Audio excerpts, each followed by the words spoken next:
Margaret Brennan in Washington, and this week on Face the Nation, the U.S. is losing the battle to contain the coronavirus as the number of cases here explodes, and experts predict the situation to become even more dire in the next month. It was a week of distress and despair across the country as Americans struggled to reel in the spread of the coronavirus.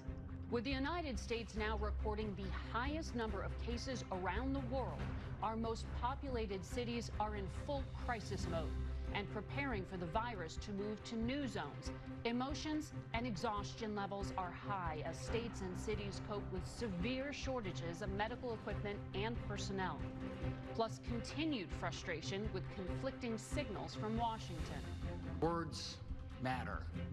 And those words have created a certain amount of confusion. And when you lack clarity, that can create confusion, and confusion can lead to panic. President Trump visited the USNS Comfort on Saturday. The hospital ship is en route to New York to help ease the load on the city's hospitals. Our country is at war with an invisible enemy. New York State accounts for half of all corona cases in the U.S. Governor Andrew Cuomo is preparing for the weeks ahead. You don't win on defense. You win on offense. You have to get ahead of this, anticipate what's going to happen. Around the world, there are unprecedented efforts by leaders to cope with global shortages of ventilators, medical supplies, and personal protective equipment for medical workers.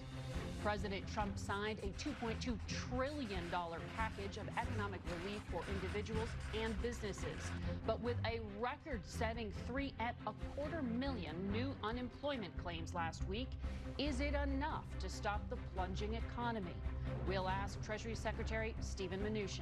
Plus, we'll hear from former FDA Commissioner Scott Gottlieb, Louisiana Governor John Bel Edwards, the head of the World Health Organization's Coronavirus Advisory Board, Dr. David Heyman, and Gianrico Ferrugia, the head of the Mayo Clinic Hospitals.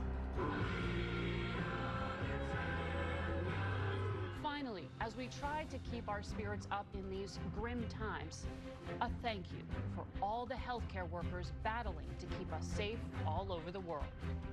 All that and more is just ahead on Face the Nation.